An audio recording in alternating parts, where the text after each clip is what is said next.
Hello! Yes, it's Romantics time. Let's get romantic. Not in that sense. Let's get the Romantics. I love the Romantics. Another one of my favorite bands. Let's get some Romantics buttons. There's one. There's two. The Romantics. Love the Romantics. Love them, love them, love them. Got my Romantics bumper sticker. All right, to match my Romantics t-shirt.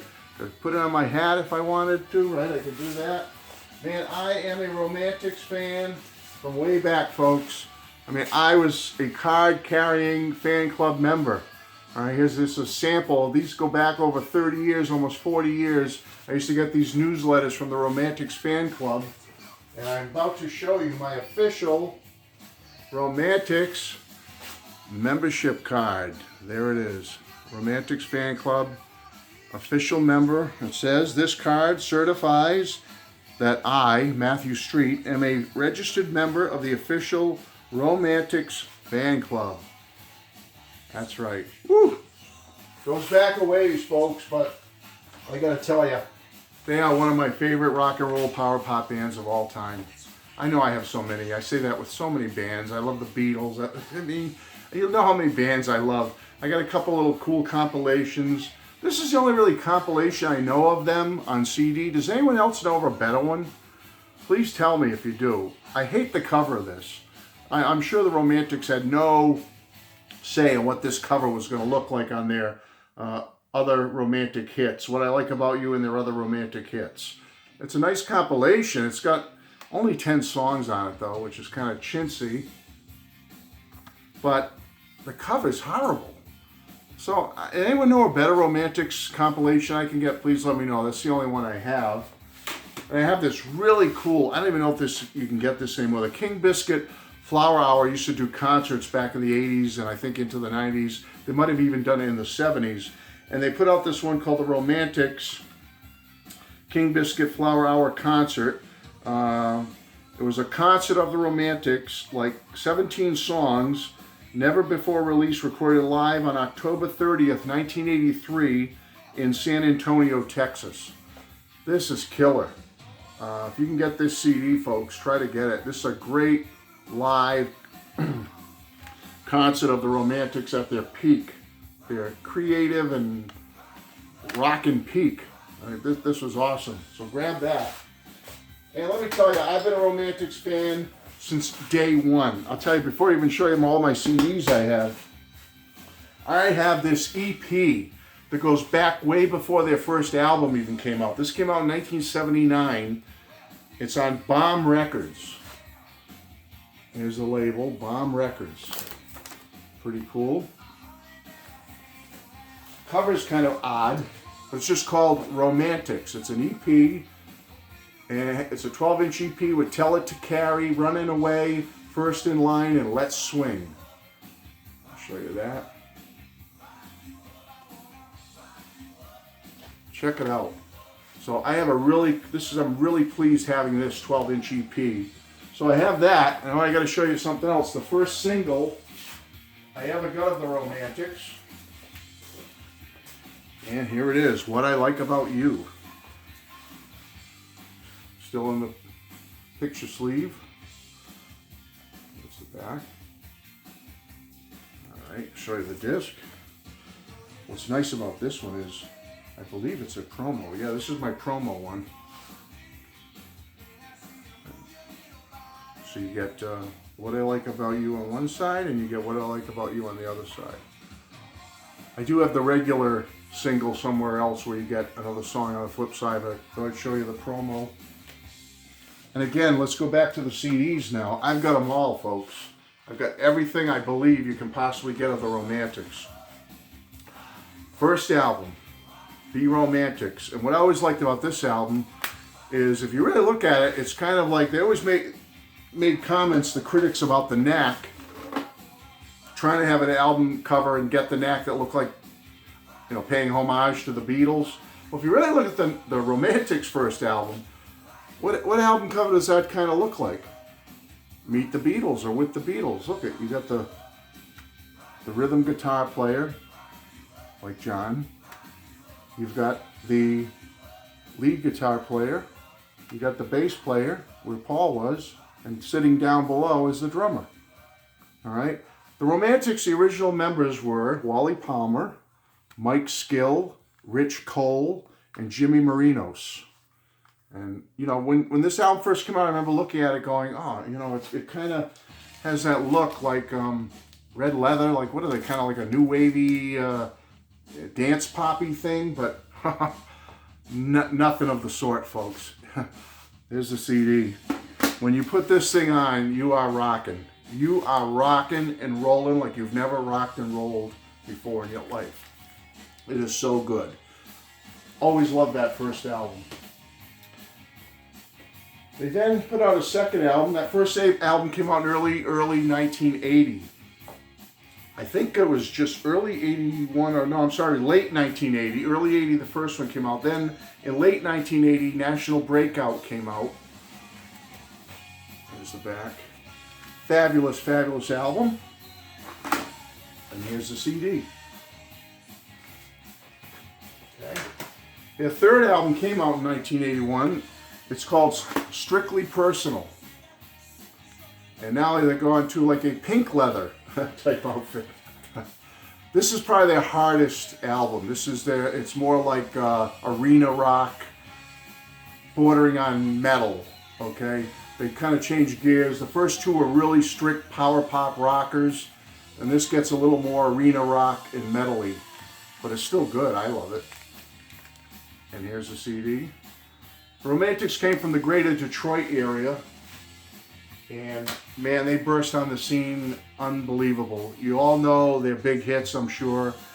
What I Like About You was a big one, and When I Look in Your Eyes, Tell It to Carrie. Great, great stuff. But their biggest commercial breakout was their fourth album, okay, which was 1983, In Heat. Mine's still in the shrink with the hype sticker. Show you that.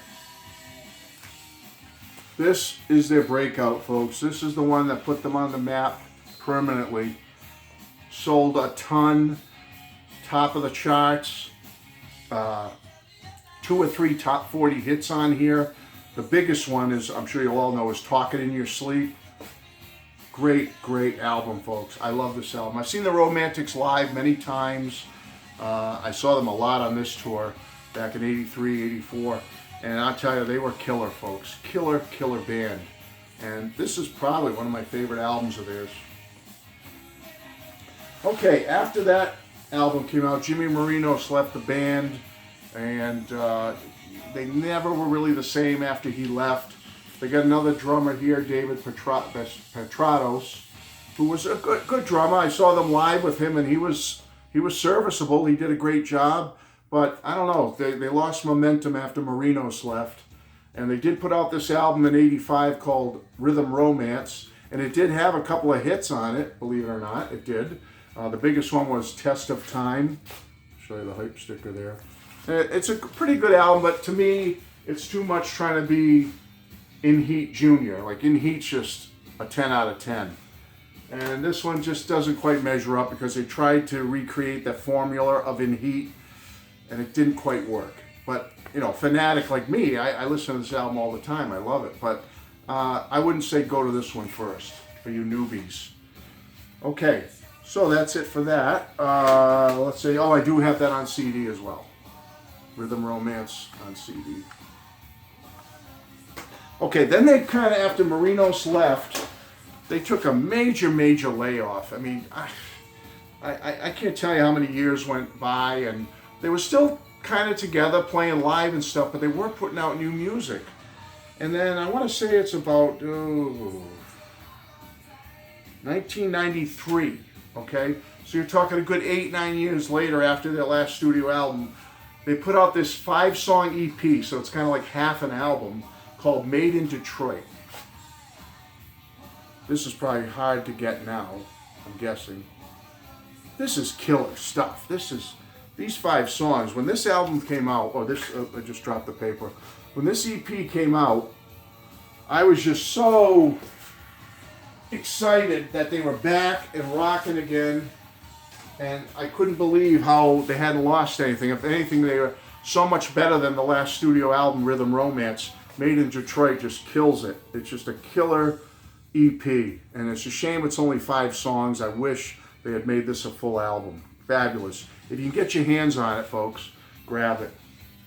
All right, so that was... Oh, and by the way, I should mention, David Petrados was gone. There's the other 3 guys. There's the new drummer. Guess who the new drummer is on Made in Detroit? Clem Burke from Blondie. Unbelievable. Clem Burke joined the band, and I saw them live with him and just once, and they killed. They were fabulous. So that's 1993, and then let's see. A few more years go by. I think it was about another 10 years go by. Finally, they're still with Clem Burke from Blondie. They put out 6149, which I don't believe is on vinyl, but I have it on CD. This is killer. Killer Romantics. More bluesy, but still that power pop style. Bluesy power pop, I like to call it. And you got Clem Burke on drums. Okay, one last thing I want to show you. And let me grab it for you right now. So, Clem Burke was with them for a while, but then he finally left. He went back to Blondie in the late 90s, early 2000s. I think he started playing with Blondie again when they got back together. So they have a new drummer now. His name is Brad Elvis. He used to be with the Elvis Brothers. I don't know if you remember that band from the 80s, kind of a poppy new wave band. But just to give you a little update, Wally Palmer, the lead singer who sang Talking in Your Sleep and all that stuff, he's now in a band called The Empty Hearts. The Romantics are still together. They're still doing shows and stuff. But a new supergroup was formed a few years ago called The Empty Hearts. I don't have the vinyl yet. I plan on getting it. But there's Wally Palmer from the Romantics. But then you have Andy Babiak from the Chesterfield Kings. You have Elliot Easton from the Cars. And you have Clem Burke from Blondie. I mean, that is the coolest band ever, right? I mean, come on, admit it. And they put out this full-length CD a few years ago. It's fabulous, fabulous, fabulous. And guess what? They've got some new songs coming out now, new singles. They've been on Sirius XM, Underground Garage, Little Steven's Underground Garage. And their second full-length album is coming this summer. I can't wait. The Empty Hearts. Folks, if you haven't checked out their first album yet, do it. You won't be sorry. But I'm a Romantics fanatic, and so guess what? The Romantics are coming around again in March, and I'm going to see them. I can't wait. So, hey, folks, I love the Romantics. I hope maybe you'll talk about your love for the Romantics. One of my favorite bands of all time, favorite power pop band of all time. They're right up there with all my faves. Love them, and looking forward to seeing them again next month live. Take care, everyone. Bless you all, and check out the Romantics. Bye-bye.